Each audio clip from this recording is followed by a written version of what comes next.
All right, then. Let's get it underway, then. Ladies and gentlemen, it is time to begin Beyond the Rift episode number 16 with the one and only starring Imaqtpie. Right here, ladies and gentlemen, the one and only friend of the limp dick I will dominate. Joining me today is gonna be Scarra. Who do we got joining us today?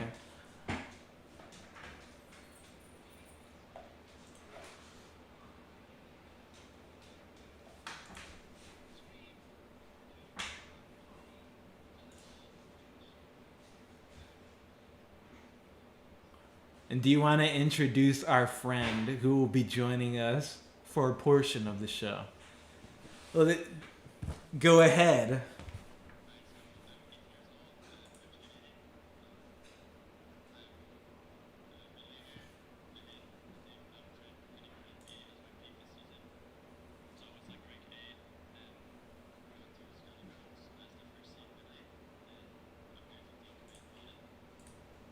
All right, perfect. Glad to have you guys here. Just give me that one more time though, Tuesday Chicken. Let me know who exactly you are. What if for the fans? Who exactly are you? For the fans, If they love Tuesday Chicken, give me one thing that Where they basically. can find me? No, give me one thing that encapsulates Tuesday Chicken. hmm. Oh, that's a good one. I'll go with here. I got one. Cool. Oh, you got one? Yeah, you're a cool Oh, guy, okay. dude. That's the I'm kind a cool of guy you Alright, are. that's a classic. Alright, that's good.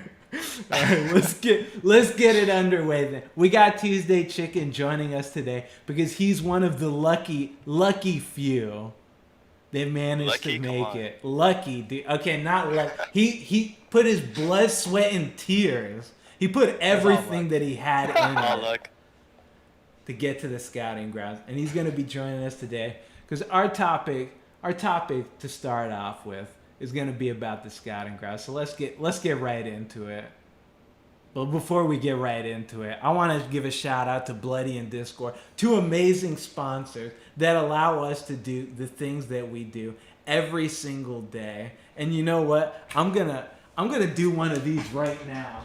Speaking of Bloody, dude, I gotta represent right here, right now, dude, because I hate these stupid ass headphones I got on. I'm putting on the Bloody headset right now. I love these things, dude. And dude, Tuesday Chicken, what's your favorite headset to use? And it has to be, wait, what's it called again? The Bloody headset. Bloody headset. I'm getting one right after the show. Tuesday Chicken's joining us. You gotta join us, guys. And dude, shout outs to Discord. We're gonna do a live Q&A after our topics. So do not miss out on your chance to ask us some live questions. But now that we're through with that, let's just get it underway. Ladies and gentlemen, we're gonna get right into the scouting grounds. And we're gonna start off the topics with scouting grounds. We're just gonna go through the list because they've announced who's gonna be going to scouting grounds. You guys have seen them, right? Scarra and Chicken. Wait, what do you prefer being called? Chicken, Tuesday? I mean, I just changed my name to Tuesday, so I think I'll keep Tuesday. Okay. It used to be Tuesday Chicken, but now it's only Tuesday with two eyes. So. All right, so I'll just call you Tuesday Scarra. You guys have seen the list of the perfect. potential people going. Or I guess not potential; they're just going. So. Yeah, they're just Yeah. going. All right, so we're gonna start off talking about the ADCs. So we got Deathly, Zaganox. I don't know if I'm pronouncing that right. Shinon and King Vex going to the scouting grounds. So this one goes to you, Tuesday.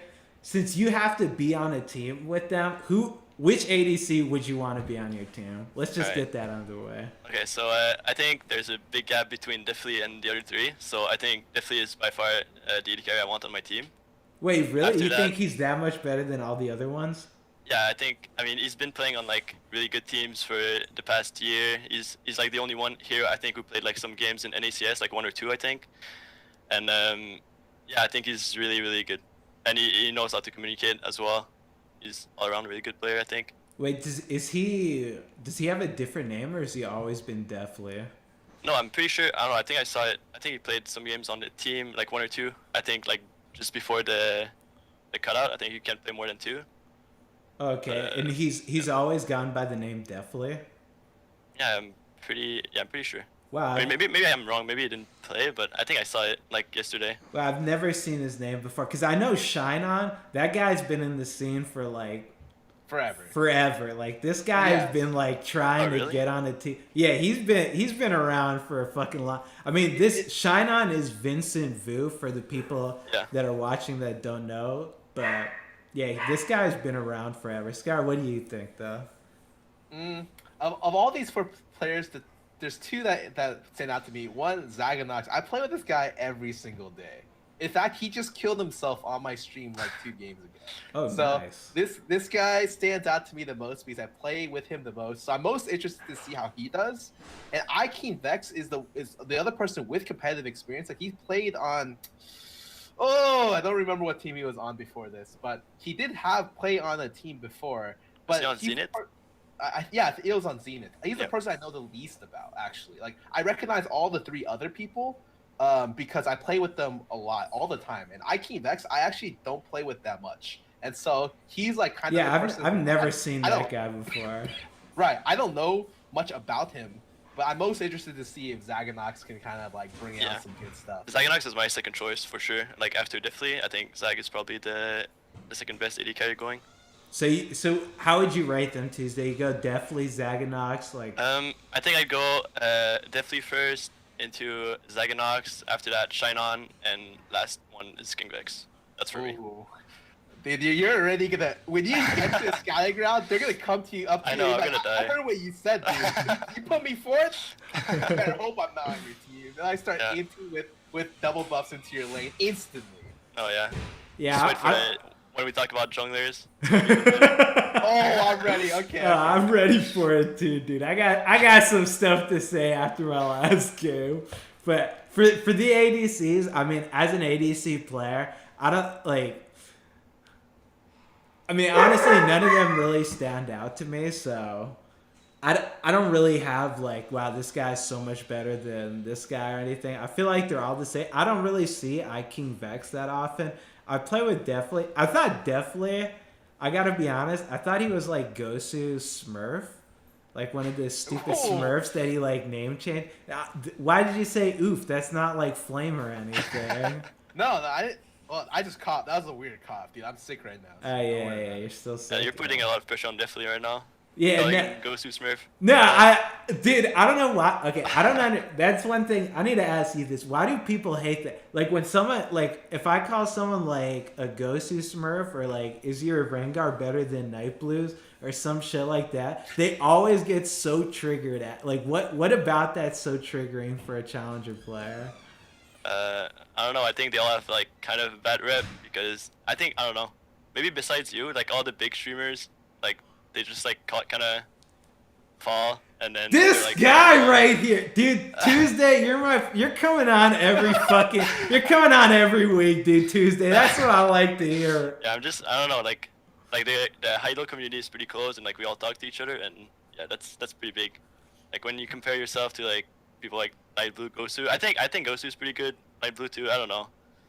It's just nice dude, save, dude. Nice save. Dude, you called him Night Blue 2. It's Night Blue 3. Oh, no, wait, did I say that? No, I meant Night Blue 3. Dude, I like you, Tuesday. You're an alright fucking guy, man. Here, right, thanks. But let's just leave it at that. I think the ADC, maybe it'll be a hard fought battle for all these guys, but I don't think that there's that much of a difference in skill. You say there is. But I guess we'll have to see. Let's just move on to the jungles. This is a great top. So we got Wiggly. Tuesday, since you say it's a technical commute, tell me if I'm mispronouncing any of their names. Wiggly, okay. Galen, Silas Kroger, Omar God. I would say it too. Okay, so I know Omar God is a one-trick Lee Sin. Galen's a one-trick Evelyn. Wiggly, I think all he plays is Olaf. And then Silas Kroger, I think he's a one-trick Zach, but I just played with him and he just told me he's not. So, how would I rate these guys? I have no idea where I would put him because honestly, I wanted to see Tarzan go there. I understand why he's not because he was toxic as hell. Like I'd get in the games with him all the time, and he just flamed the hell out of everyone in the game. So like he definitely didn't deserve to go. But like out of these players, which would you want on your team? Me? Yeah. Oh, I mean, yeah, first me. Okay. So I think that the best one is probably Oh My God. I think his champion pool fits really well the meta right now. Like he plays a really good Lee Sin and Elise, and we're gonna be playing on 6.21, so the old patch for the week. Right after that, I think it's probably Wiggly. I've been like playing with him for a bit now. He plays pretty much every meta stuff. I think his Lee Sin isn't the greatest, but like, he can still work on it. There's still some time. Third, I think I'd put Silas Kroger because, like, I don't really know. I don't know. I haven't played with him. I've like watched his stream from times to times, and he's not really talkative. So maybe he talks a lot in games, but I doubt it. So that's why I put him third. And his champion pool is pretty weird too. Like he plays Ikarim and Zach only. Yeah. And for fourth, I think I'd put Galen because, I mean, it kind of feels like he only got to a super high challenger by playing Evelyn. Like he used to always be like master jungler kind of, and then just spike to like 1k LP with Evelyn. So is he an Evelyn only play? Like whenever I play with him, he only plays Evelyn. So I don't know if he's actually capable of playing anything other than Evelyn. I mean, I think there's a lot of people like that in Scouting Grounds where they play like kind of a lot of champs, but they only climb with one. Like there's a lot. I think like all 3 mid laners going there, but that's another topic after. But yeah. I think he plays other stuffs, but just not as well as Evelyn. Well, Scarra, what do you think about this star-studded roster? Okay, so I'm gonna start with Omar God. I actually haven't played with this guy. This is the guy how I've played least with of all the people here. However, I've heard the most good things about. I talked to Link and I play with Link in the evening sometime, and Link tells me every game he's with Omar God, this guy just goes off. And when I told him that he was going to Sky Grounds, he was really excited. So Omar God is my guy, my jungler to watch for this event. I think I've heard he's very, very good. I mean, the games I've played with him, he's got a pretty good Lee Sin. I can't remember if he's ever played anything other than Lee Sin when I've gotten a game with him, but his Lee Sin's definitely is probably the best one that I play with regularly because he's really consistent too. Yeah. It's like I'm super excited for that, and the other stuff I don't know. Like I actually just don't play with these junglers much. I think I play with Galen the most of the other two, and it's just like I just don't see these junglers. I don't know what they're doing. I don't know if they're boosting or I don't know what's happening. You haven't played with Wiggly? Wiggly was like at top 10. I actually just don't play with these players that much, and I play like 6-7 hours. So I've seen Galen a couple times, and I saw Wiggly a little bit, but Silas I actually just saw last game. And before that, I haven't seen for like weeks. So, that's the only game you saw. The game I just played with them. Yeah, like that's my most recent impression is the game we just played, and it's like, okay, well, maybe there's some unfortunate things that happened in that game that made it kind of definitely. Yeah, just a little bit unfortunate. So I don't know what to expect from everyone else. I actually think that like most junglers, like they're just all mechanically good, and then they just have bad decision making. I think comparatively to like what I'm used to. So like for instance, they may be better than mechanically than some LCS junglers or equal, but when I play with these guys, a lot of the junglers I play with, most of the junglers I play with don't really know how to control sites or don't really know how to I don't know, like if they're not playing champions that can initiate like super blindly, like I think they only understand the jungle itself, but they don't understand like the game or like controlling like areas. So I'm hoping that a lot of them can learn and come back to solo queue. So, because I like playing with good junglers. Yeah, I think jungle role is probably the best like talented role for this tournament. Really? You think? Wait, so you're saying you think jungle has the best roster of players? Wait, what did you say? You kind of cut out. I didn't hear. I said, can you turn up your sensitivity, Cutie? You're cutting off a little bit. Okay, here, I got you. So you think jungler is the like I guess highest skilled players coming into scouting grounds. Yeah, I think Oh My God, Wiggly, and Slaskogger can really show up. Even Slaskogger. I believe in him. Yeah, I mean the thing is that I feel like jungle and solo queue is really different from jungle. Yeah, that's true too. I don't know how competitive this scouting grounds is gonna be, but like I don't know how much these guys play on like teams and like do comms and stuff like that. Because I mean, a lot of people don't realize like comms is like 90% of competitive. Like all the players are the fucking same. Basically, you need to be able to communicate effectively. If there's no synergy between the jungle, support, mid, and they're all just fucking running around like jungler's just power farming like he does in solo queue, I think it'll just be a clown fiesta. Because jungle right now, or jungle on the patch that they're going to be playing on, is basically just AFK farm. That's how like Wiggly, I think Silas Kroger, they all just played like Olaf Hecarim and just power farmed for like 10 minutes and then just came out of the jungle and solo killed everyone basically. So I'm not really sure how it's gonna go with jungle role. I mean, I put Omar and Wiggly the top 2 because I played with both of them on comms and they have pretty good comms. So okay. that's why. Okay, well that's good then. I mean, yeah, I hope that either people can learn how to communicate from scouting grounds that already go in there knowing how to, and then it can be like some good games. Because if they weren't, it'd be unfortunate. But I guess we'll have to see. Let's go on. What were you gonna say?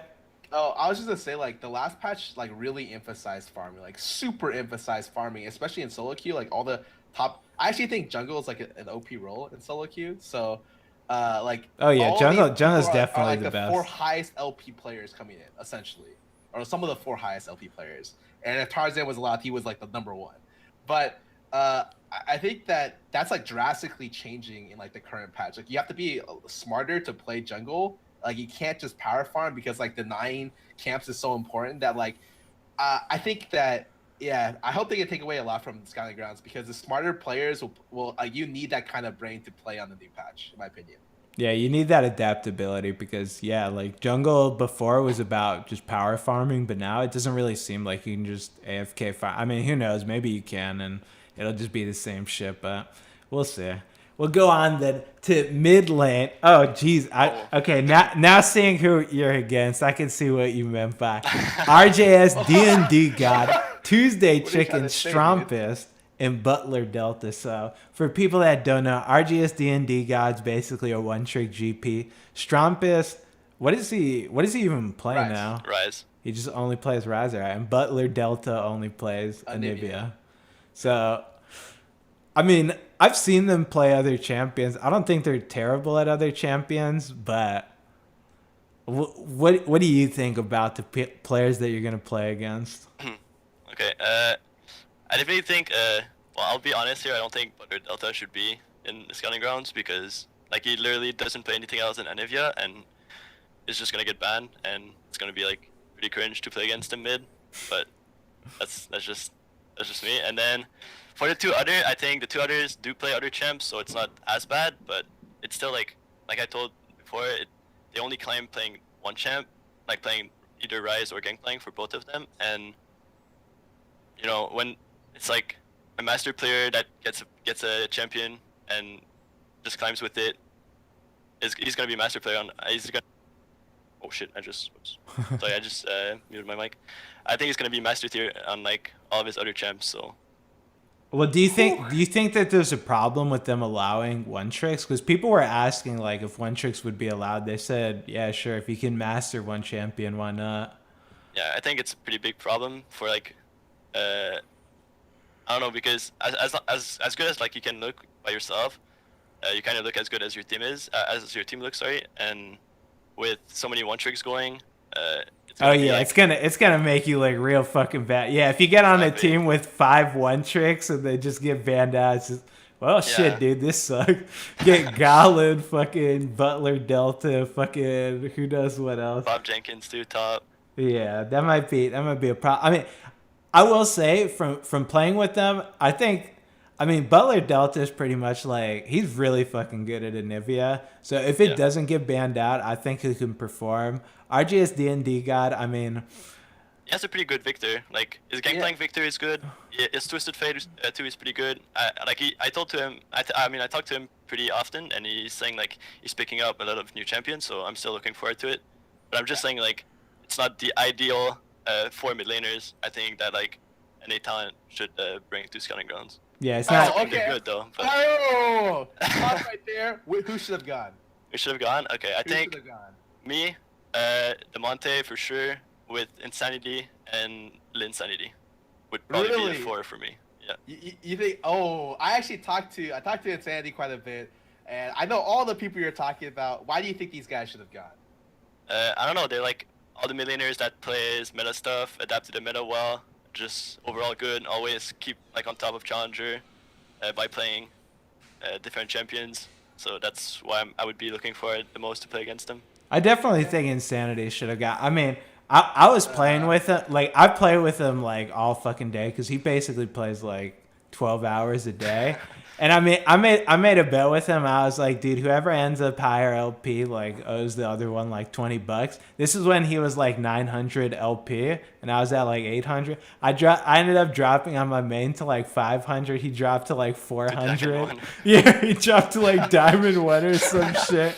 It was just, I mean, I feel bad for him because definitely if he had done what like a lot of people did and just like camped their accounts, he would have gotten there like 100%. Like he was at like the top 20 or whatever, but he just like kept grinding on that account. And I mean, I don't know much about it. I don't talk to him or anything, but he seems like a kind of emotional guy. So Yeah, I think that's the biggest problem with him is that he's like the type of guy who's like the word tilted goes around a lot, but it feels like for him like there's some days where he plays super well. He's like the king of inconsistency because like there's some days I lane against him. I'm like, wow, dude, dodging every skill shot, playing a team fight like a monster. Like he microed his champion perfectly, really good roams. And then the other days I play against him, he got solo killed and he just goes like 07. I'm just like I don't know which one to expect. So I think like he's like the type of guy that I could see being really good in the future. But at the moment right now, like inconsistency, he's probably the most inconsistent mid laner I play against in Challenger, including like all these people. I mean, and the rest of the guys that you want, I actually be really interested to see Demonte. I think he's actually really good. Yeah, I think he's gotten a lot better. yeah, I'm surprised he wasn't. What LP? It's because all of his Challenger accounts dropped because he went on vacation or something. I don't remember what happened. Oh, He had 3 really? Challenger accounts and then he like stopped playing on them and they all dropped. So he wasn't able to get back up in time, from what I understand. Or I think he actually played in ACS, so it's not eligible. Oh, I don't think he played in NACS. Oh, he didn't play? Okay, well, no. I just think he like got all his accounts all decayed, so he couldn't make it back in time. But he's definitely the person who I would probably have looked forward to the most to see how he played. And like with the current roster here with the 4 people, I guess the person who I'm most interested in, I think RJSD and DGOT can play like other stuff. Yeah. Because I've seen him play like the most champion diversity of all the people that are here. I just think it's really funny because I don't know if he's trying to go pro recently, but I remember before that guy was actually one of the worst people to play with in solo queue. Like straight up, super toxic.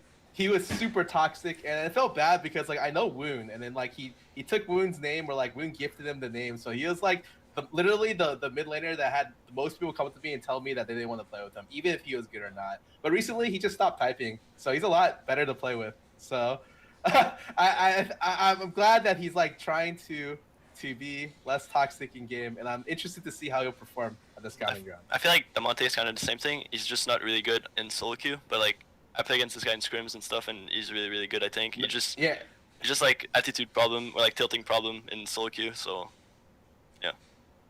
All right, fair enough. We'll move on then to the support. Ooh, this is a hot one, dude. Support. Yeah, this is... Call me YN. I don't know if I'm pronouncing these right, so my apologies. Call me YN, Winter, LOL Phil, and JG/Panta TV. I have no idea who the last guy is. Oh, the last guy is confirmed to be Panda TV. He streams on a Chinese. I wasn't sure which one was going, and so I made the slides before they announced it yesterday. So it's not JJ that's going; it's Panda TV. Oh, it's Panda. Okay, whatever. Don't worry about the T. It's supposed to be a D. Okay. So I know that Call Me Wyon's basically like a Karma one trick. Winter's Thresh. You cut off. Okay, so Call Me Wyon is a Karma one trick. Winter is basically a Thresh one trick. LOL Phil, I don't know it exactly. I guess he's a support main. And then Panda, I don't think I've ever played with this guy, so Yeah, I don't even know who Panda is myself. yeah.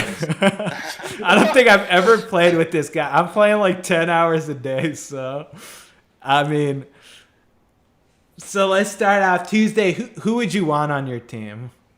I would want on my team. I mean, I talked to a lot of AD carriers about it because I don't really know, but I think from AD carriers' perspective, I think Wyan would be the best out of the four. After that, wait, who is it already? It's Wyan. Winter, LOL Phil, and Winter. Panda. Okay, it's probably. I mean, Lolphil used to be mid laner like 4 months ago, and he just switched to support. Like I played against the tournament and, against him, and he was mid laner. And like 4 months ago, I think he started changing.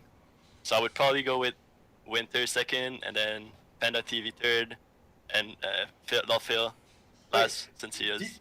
Do you think that's weird though? People just started role switching to support because they're just like, okay, well, support's the least talented role, so I guess we're gonna just try to get him through this. Like, for instance, Panther Dragon was the cutoff guy, the guy who, like, right behind JJ. Panther Dragon is like the next person. I'm pretty sure it's like him or Painless. And JJ used to be a jungler that switched to support, and then Lawful used to be a mid laner that switched to support as well.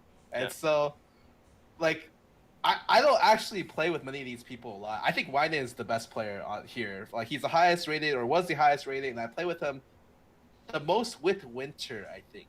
But aside from that, it just feels like the support. Like, where is the support talent in A? Because wasn't Painless supposed to go? What happened to him? I didn't even. Oh God, he actually dropped on both of his accounts. So he made challenger, but no, he dropped last minute. He got really upset because I'm good friends with him, so I talked to him about it. But he couldn't make it the cutoff at the very end. And I think that he's probably it would have been really good for him. I think he's better than like maybe half the list here. But yeah, I would have loved to seen Consensual Clown go. I actually think he's probably one of the best supports. Yeah, he probably would have been the best support going, I think. Yeah, I actually think he's a fucking flamer, and again, he didn't deserve to go because he's fucking toxic as hell.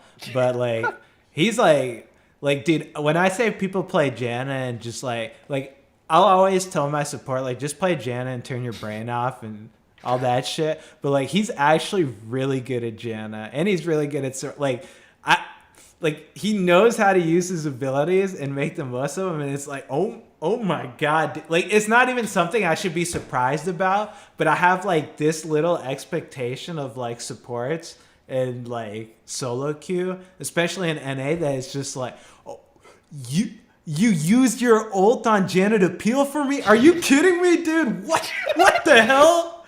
Like, I don't know. I think that these players aren't that bad, but I definitely think support is probably the weakest role going into scouting grounds. I agree, 100%. Let's get the top lane. We'll talk again. Oh, really?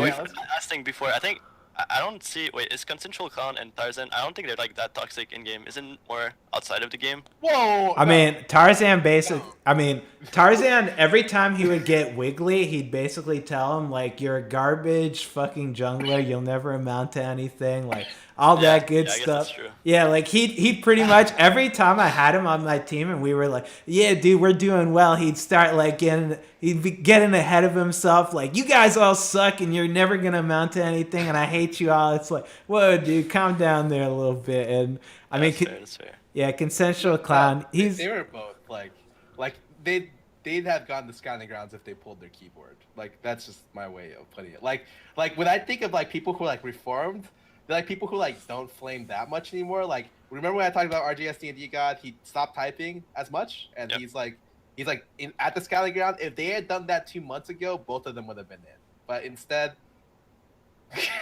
dude, I just remember like they're like. And it's not even like they took the ban like lightly. They're not just like, okay, I got banned, in the future it's not gonna happen again. It's like Tarzan and like changed their Twitter profile to like the head of the esport disciplinary division, and then started shit talking him, and like they're just like their attitude after they got banned is like says a lot about the person. And so they could have actually probably made it in 6 months if they didn't do that. But now it's gonna be like, who's gonna want to work with these people if they can't like just okay, they messed up, whatever, dude, shit happens. Everyone's messed up in the past, and they could just like move forward. But it looks like moving on for them isn't like possible. So Yeah. I don't want to say immaturity, but it's just Because I definitely think that. a lot better. I mean, I can understand why they have an ego. Because I mean, I think Tarzan's probably better than some junglers in LCS, and I think Consensual Clown's definitely better than some supports in LCS. So, like, I can understand why they have an ego, but yeah. Let's talk about that a little bit. I I think don't know about Consensual Clown better than some LCS support. Really, you don't think Consensual Clown? How good do you think he is? I mean, I don't know. It's hard to say for me because I'm not AD carry main. So I mean, maybe Yeah. it is. I guess you know better than I do. I don't know. He just has like, God, Jesus, I don't even know, man. Maybe I just have like such low expectation. Like he can actually move to dodge skill shots. Like when I play Ezreal and I have like. When I play Ezreal, let me give you guys a pro tip. Never aim your skill shots at the AD because they actually have mechanics. Aim them at the support, and every time they'll fucking face tank that shit. Like, they never dodge that shit, and it's the best way. If you're in even matchup and you're like, shit, dude, this guy's too good. How do I win against him? Oh, wait, he's got a support. Let me just pick on that guy. Like, I don't know. I think that he could definitely replace some players. Maybe I think too highly of him, but yeah, I think again, like if he fixed his attitude, he'd definitely have a chance at going pro. Okay. My thing on this is it's like I just think it's really strange for me that to hear like master and challenger players have huge egos. I don't understand even where the warrant like it. I can maybe understand. Oh God, yes. Let me get into this. Holy shit! Like, come on, man. Like, I'll play. Like literally, there won't be anything said in the game, and they'll just like go off on the other person. Like they'll like flame like all the LCS players. They'll flame like all the other like all the junglers hate each other. Like I don't know what it is. They just do. All the supports talk that bad about each other.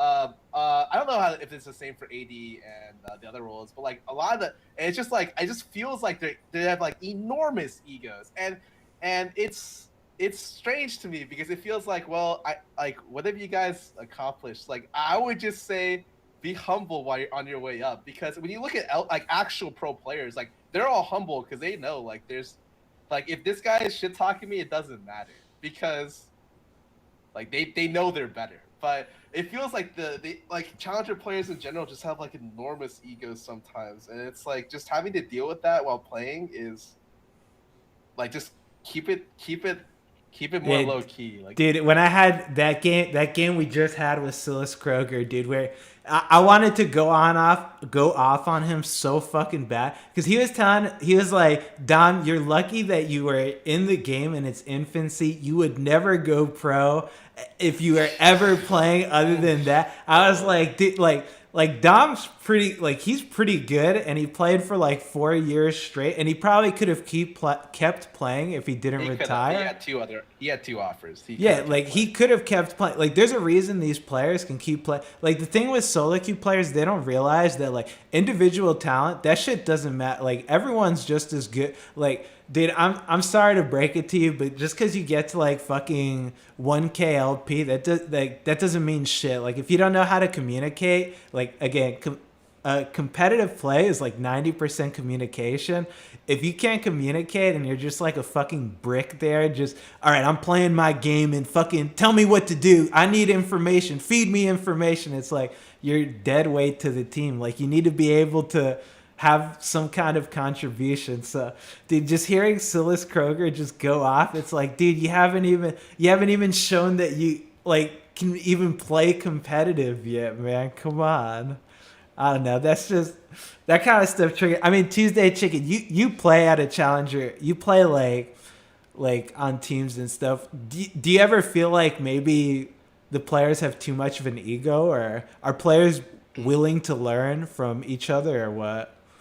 I definitely think there's some players that are willing to learn from each other. Like me and Demonte talk a lot about stuff, but I don't know. I feel like you shouldn't have an ego.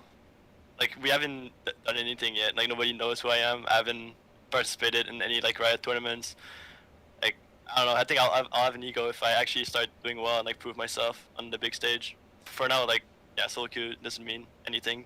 I agree. Yeah, just like, I mean, I can understand where they're coming from because I remember when I used to play when I was a young sapling. I had a little bit of an ego, so like I understand a little bit of an ego, so I understand where they're coming from. But like, I don't know. I mean, I guess they'll eventually learn that pro play has a lot more to do with than just solo queue. Like, I don't know. That shit just triggers the hell out of me. It just makes me so. I just want to like rip into them so bad, but it's just like whatever, dude. I'll just let their ego consume them. Whatever. I don't give a fuck, dude.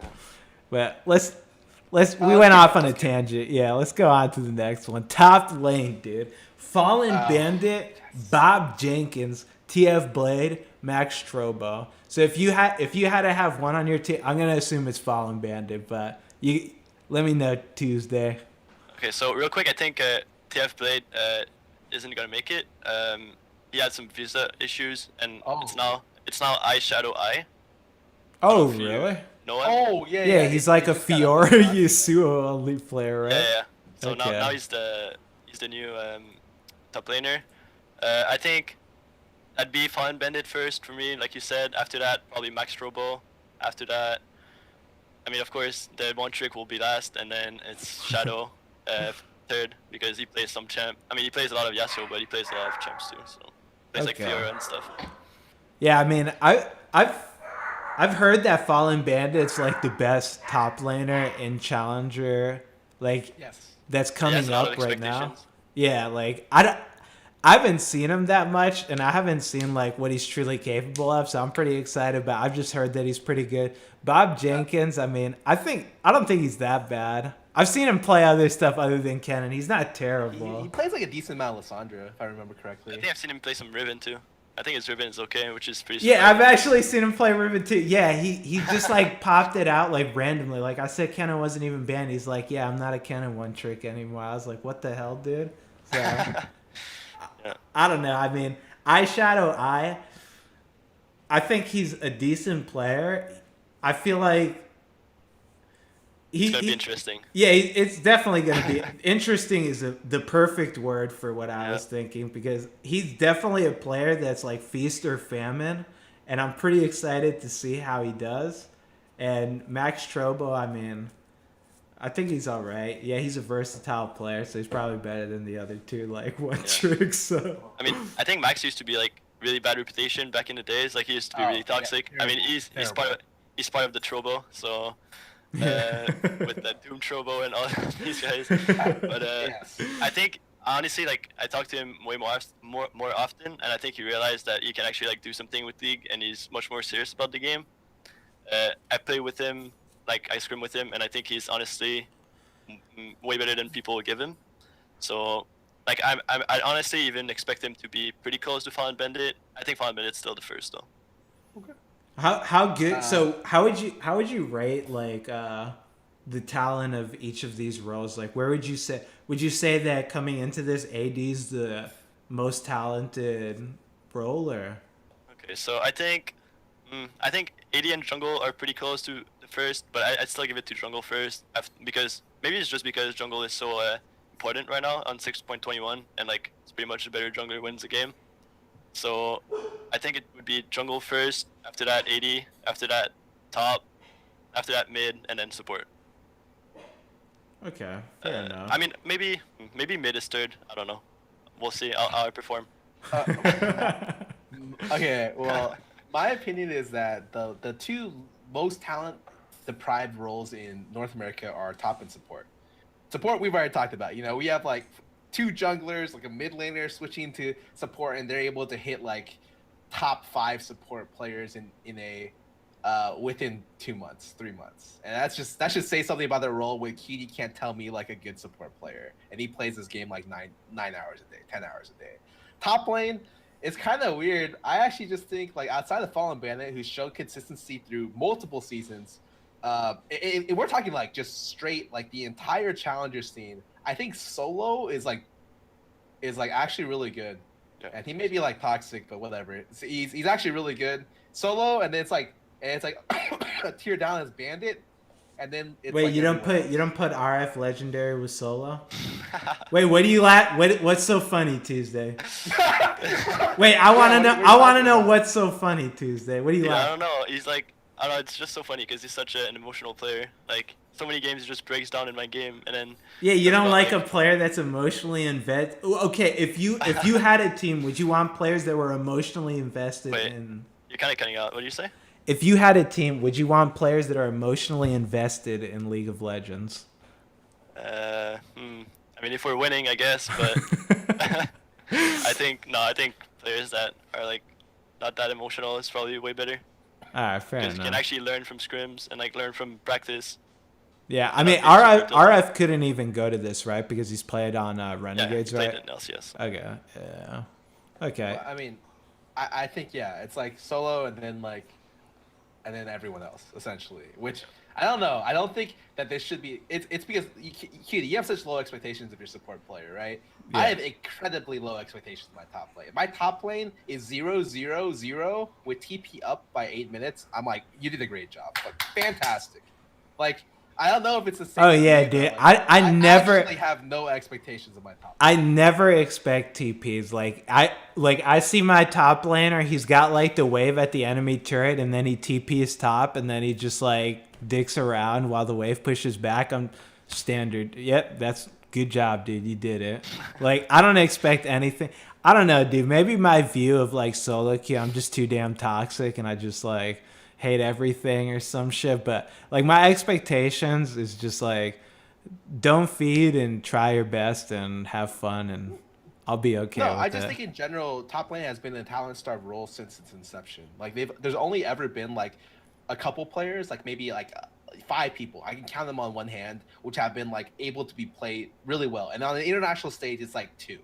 Oh yeah, And like so- homegrown talent, like NA top laners is like non-existent. Yeah, like, so when you think about it, like look in Korea, like Smeb's able to hit MVP multiple, like in like the top lane gets MVP like a lot in the seasons of LCK, and then in A, what is it? It's 3 seasons of Bjergsen and like 1 season of like Doublelift.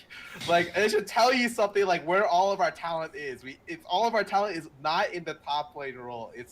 And I'm not saying the thing is top lane is such an important role, but it's like I don't have expectations for top lane. Isn't top lane the most like imported role too, from like everywhere? I personally, we talked about this last time. I think think top's one of the most important. Yeah. Yeah, I think it's jungle mid is tied for first. Then I think it's really? support, and then I think it's top AD. I think support's actually like the second most important role, second or third, and especially now with the new support buffs, I think support's like a disgustingly important role. Oh, I meant import, not important. Like import. I thought I said I think isn't the top lane the most imported role? Mid Isn't lane it is- mid? Yeah, there's not Mid imports. lane is pole belter and 9 other people. Oh yeah, And then- I guess that's true. And then and then top lane is like it's got like 5 Koreans essentially. Okay. Like, there's Ray, there's Impact, there's Seraph. Seraph, yeah, there's people I don't remember. And so yeah, I think that and then afterwards jungle are the most important roles. But yeah, I think just in general, NA talent has never been super high. So I'm really hoping that like people like Max Trobo, Fallen Bandit, Shadow and Jenkins can go off. Actually, I'm hopeful for Jenkins because yeah, I've seen him play other stuff too. He's good, and when I watch him, he's like the person who's really good at being able to flank. Like, and that's what like you have to be when you're a Kennen player. Yeah, like He's that actually- shit taught him how to flank. He knows how to do but, that like, shit. He's really good at doing it. I think his TP usage is pretty good. So I'm excited to see how far he can take it. And I think I'm more excited for the top lane prospect than I am for the support prospect. I don't know. But well, actually, shit. Maybe you were right. Maybe support is the worst. The worst at this scouting round. All right, you're right. Now that I think about it. And to be honest, I think I don't know, like out of the 4 top laners, the one I want the most on my team is probably Bob Jenkins if Kennen isn't banned because this guy is always super consistent. So we'll see how he does. Oh yeah, on his other champs, but- Cannon's so His- fucking his good. Kennen Kennen is is disgusting. So good. Oh, So good, yeah. Well, so how would you? So what do you think about What do you think about scouting grounds? Do you want to see more of this? Do you think it'll actually foster like more talent from NA, or do you think it's just going to be a one-off, like, hey, we're just doing this shit and it's just... Hmm. I would love to have a lot of expectations from it, but I think at least this year it's like kind of a test year. I think they want to do it more, but like I've talked to people and like we addressed the one trick subject, and they said like we're gonna let it go this year and see how it goes. So I hope it's not too much of a like test experience this year, so it we can actually like join some teams and stuff like that. But I don't know. I want to be hopeful. We'll see. I guess. I mean, there's a lot of LCS coaches. There's a lot of LCS pros going there. So it's at least I know it's going to be a lot of exposure. From CLG is going. So you should be happy. I know the two people from CLG you want to be going are going. Like it's gonna be an awesome experience. Honestly, like I can't wait. Yeah. So your expectations for going are like you're just keeping them low. Yeah, I'd rather keep them low. Yeah, I mean, I hope that something comes from this. Like, dude, I mean, the most hilarious thing is, like, the people at solo queue that, like, I had, like, Gillen. I talked to Scarra about this. I had him on my team, dude, and we just kept getting people that were like, hey, good luck in scouting grounds really means a lot, dude. You're going to fucking do a great job. Good luck. I was so confused. Yeah, like, people, like, downplay this shit a lot, but honestly, like, I mean, if someone can prove themselves and do, like, something, I mean...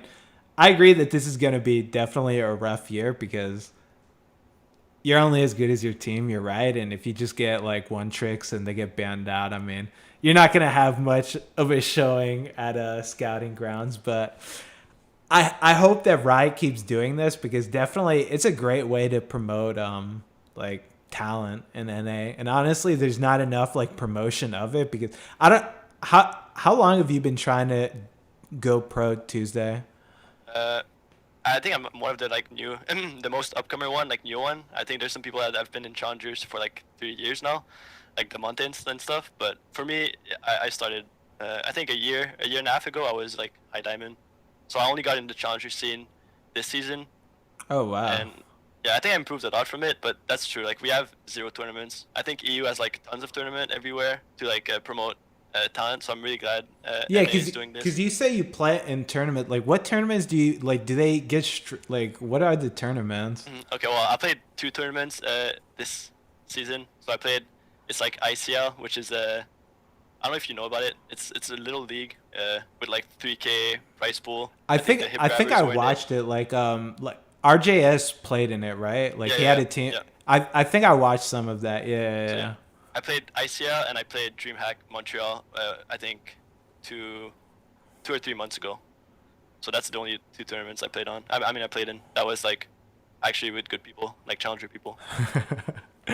Yeah, because I think that the biggest problem with NA is there's just like, I mean, yeah, they have like the challenger scene or the challenger series to get into the LCS, but I feel like that's the only thing people know about to like watch up and coming players like come up. What do you think about this guy? Because you've played in the challenger series, so.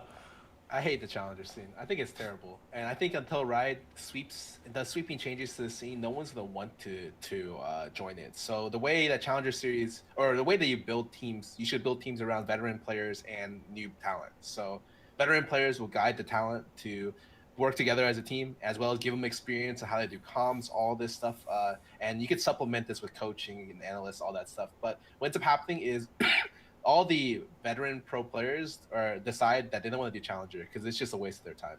Because it's really volatile, super like just terrible to play in. Like everyone, literally, I always say this. Like Matt from Liquid is like, yeah, the challenger is like the ghetto. So like.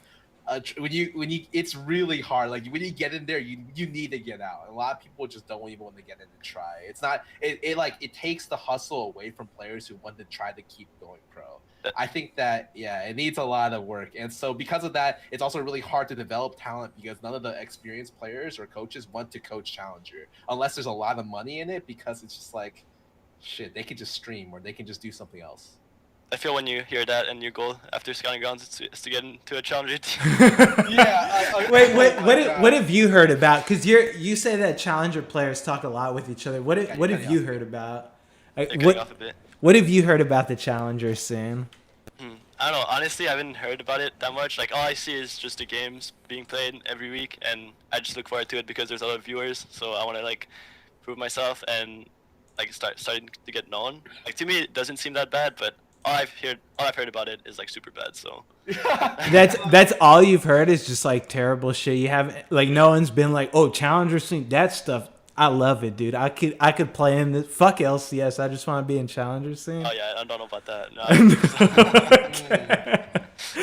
Hey, I mean, I just gotta ask, man. I mean, yeah, I don't know what Riot's plan is to like help promote like NA talent, but hopefully they do a lot more of these. I feel like if they do something like this, they'd have to do it a lot more often than just once a year. But I think just having the ladder means something is so important. Like everyone like makes fun of the jackets, and I make fun of the jackets, dude. People are like, I want to be warm and winter, right? But it actually made so many people cared about the ladder. I was so happy because when I played in the last month, people were like bloodthirsty to the point where like people who I knew weren't toxic like turned toxic because they wanted to win so badly.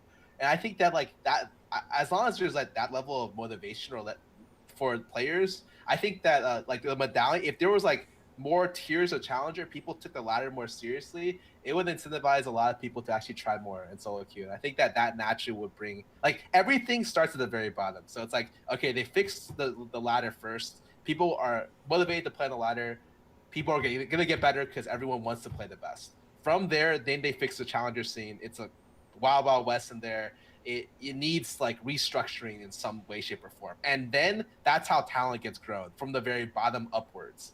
And so I'm at least happy that they're addressing the challenger stuff. And I'm hoping that there will be more of that next year and more of the scouting grounds next year as well. I mean, can't besides the win trading at the end of the season, I really enjoyed Yeah. the last day or like the two last day of it because everybody was like super try hard, trying their best. There wasn't like too many trolls. So yeah, like if this can be like that the whole year, then I think it's gonna be much easier to find talent and to I don't know, just the ladder means something and not NA LUL. I mean, do you think that there is like a lack of people just caring about the ladder? 100%. Yeah, for sure. Oh. Yeah, I mean, especially back in the days where you could just keep your rank and like AFK for like 10 days and then play one game and then AFK for 10 other days. That was like really troll. But now I think it's much better with one game per day. But it's still needs some work, I think. But they're in the right way, I think. Okay, fair enough. I mean, yeah, I hope that they incentivize it more because I mean, I play that shit every day too. So hopefully they do something more with it. Is there anything else you'd like to say about the upcoming combine that you will be attending? No, I mean, hopefully it's gonna be streamed so you guys can see it. I think it's only gonna be on YouTube. Yeah. Oh, okay. All right. Well, at least there's that. But yeah, I'm really looking forward to it. Like I talked to people from Riot. I heard great things. So yeah, I can't wait. I'm leaving on Sunday, so. Hey, awesome. Good luck Tuesday, and I hope. Thanks. Whatever it is. Did you want to join a challenger team? You said I'm gonna top that. I hope you get in an LCS team, dude. Oh. Okay, let me ask you two questions before we go though with you. First one, which team would you want to join if you could get into an LCS team? And obviously DSM, they have the biggest fan base. So you'd want to dethrone Burger King? Oh yeah. And take his spot. Yeah, maybe when he becomes washed up, but for now I don't think I'm anywhere close. Well, okay, you say that. Who do you think you could? I don't want to put you on the spot, but who do you think you could go head to head with? So bad. Holy. Well, right, so, if you had to go head to head with someone, who would be the player in NALCS that you'd want to wager your chances of getting on a team with? I think it'd be either from Phoenix One or Uhi, CLG. Wait, you think either Korean or Uhi? Wow, you think you could beat Huni or Pyrion? I mean, I don't think I could beat them, but I'm just saying like out of all of them. All right, I respect that, dude. I respect that. That you guys spunk, dude, and Spunk is what you need to get places. So, good luck to you Tuesday. If people want to find you, where can they find you Tuesday? I'm pretty active on Twitter at Tuesday_LOL, and I stream. But when I stream, I'll post it on my Twitter. So All yeah, right. that's about it. You heard the man. Go to Tuesday's Twitter right now. Give this man a follow. He's gonna be North America's next Burger King. I promise that. Heard it here first. Yeah, you heard it here first, dude. Tuesday, thank you for joining us, and good luck in your combine, my friend. All right, thanks for having me here. Yep. Bye. Peace, dude. All right, we'll be doing a short little transition screen while we get on our next special guest, the one and only KeithMcBrief. Ooh. Let me go ahead and see if this man is available at the very moment that I'm going to be calling him right now. I'm slowly dying. It's Oh, ugly, nice. dude. You got a full picture of Keith too. Yeah, we got a giant picture of the one and only. So let me send in the Dude, call. I don't know if you guys have seen Keith recently. That guy is jacked. That guy is built. Hey, I'm pretty He's jacked been working too, dude. out. Hey, I'm pretty jacked too, my friend. Send in the like call over right now. The call has been sent. KeithMcBrief is responding right now. KeithMcBrief has responded. Perfect. KeithMcBrief will head on over. Soon. Hello? Hey, buddy. You want to hop on the Discord, my friend? Oh. Yeah, you know the business. You know how it goes. Oh, here we go. That's Hey, the Hello. first of hey, how's it the going? 8th. Wait, what the hell? What are you doing, dude?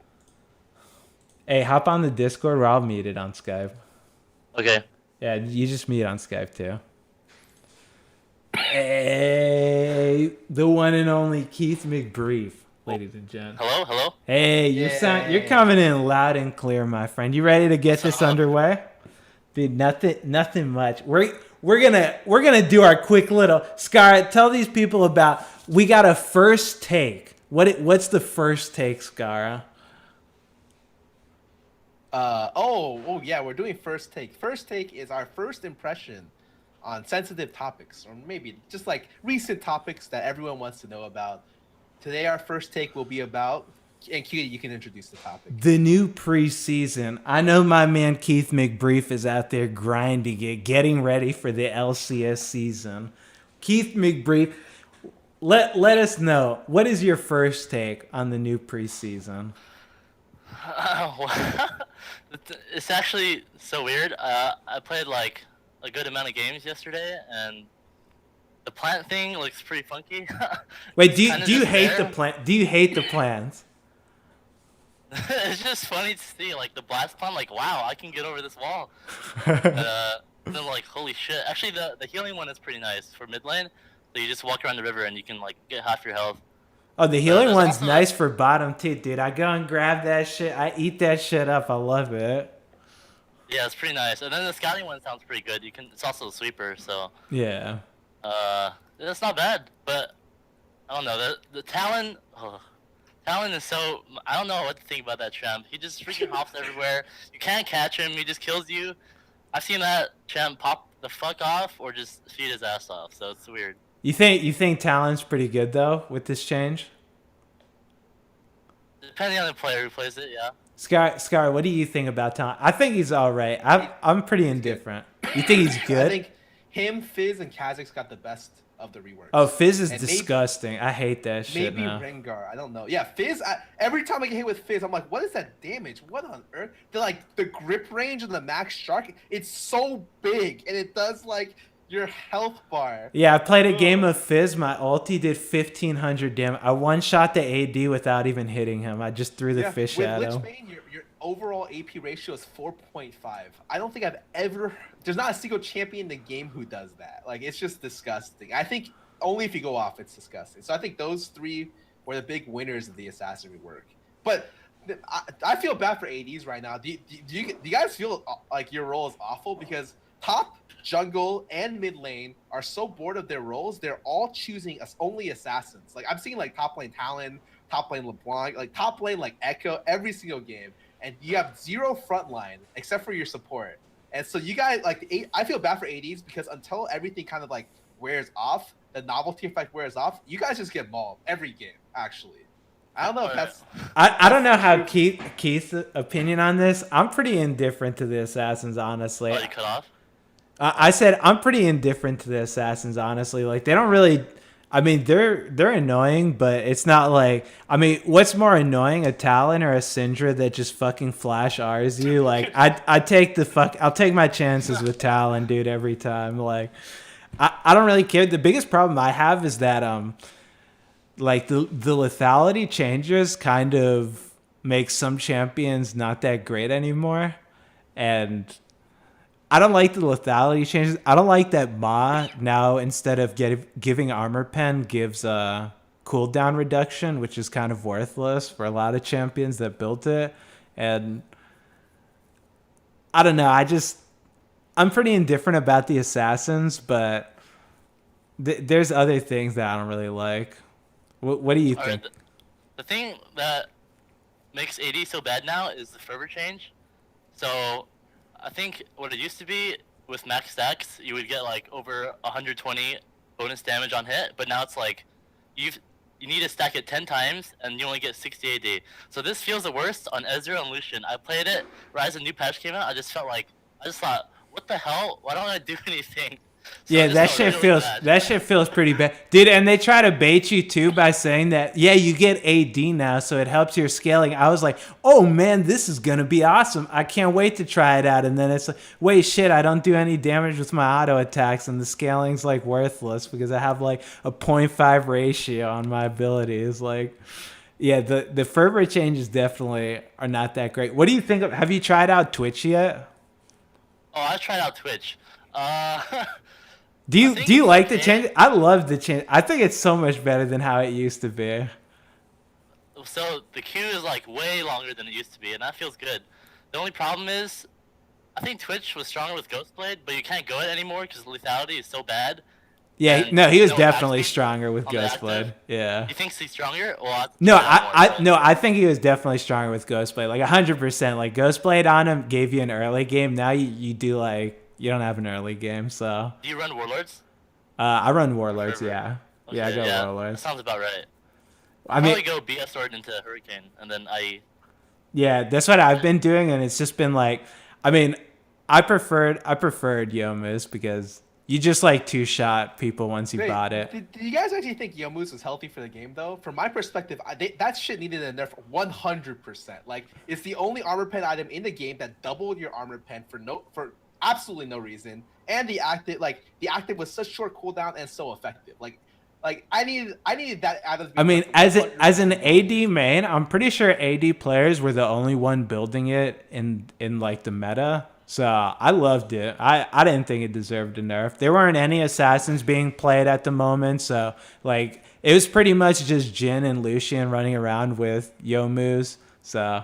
I loved it. I don't think it deserved a nerf. I can understand why they nerfed it because Jin's fucking stupid with Yomu's and yeah. I think at the bare minimum, why does the item give you 20 armor pen? Or why did it give you 20 armor pen? No other completed armor pen item gave you 20 armor pen. And it was just like, oh, well, we'll just throw it on. Because, Yomu's is a nice item. And then now they nerfed it so it only gives you like, would have been gives you 20 lethality, dude. 30 lethality. So it's more, but it's not double, which is great. And then they gutted the attack speed, which I thought was maybe a little bit. Yeah, but now you get out of combat move speed. Oh, I actually think it's so weird. I thought Duskblade wasn't super good for assassins now. It's like okay, but I think of it as like an AD item now. Wait, you think like, Duskblade now is an AD item? Have you tried Duskblade recently? I feel. Wait, it's fucking awful. Do you know what it does? Yeah, it gives you true damage if you come out of stealth or whatever. Yeah, you come out of line of sight, but you get it for like 4 seconds. You just go in the bush and you harass me. I don't know. When I was playing EMF, I thought it was a great item. But maybe that's just because EMF is like. Yeah, but it's like I don't know what the number is, but it's like 50 damage plus like 200% of lethality. So unless you stack lethality, which I don't know any chance. Won't do anymore. Yeah. I guess it's not that Yomu's is really bad. Yeah. I mean, what do you think of the lethality change? You think Jhin and Lucian, RIP, you think they're just going to go the Essence Reaver? cut off for a sec. What'd you say? You think Jin and Lucian are going to have problems now with the lethality change, or do you think it even matters? They're just going to go Essence, right? Well, for sure you have to go crit build. Yeah. I think it's really bad to go armor pen on those two champs. Yeah. I don't know. I think Lucian is fucking dead right now because you have to go crit build and the fervor nerf. But Jin is probably okay. Yeah, you still go Deathfire, and I think it's fine.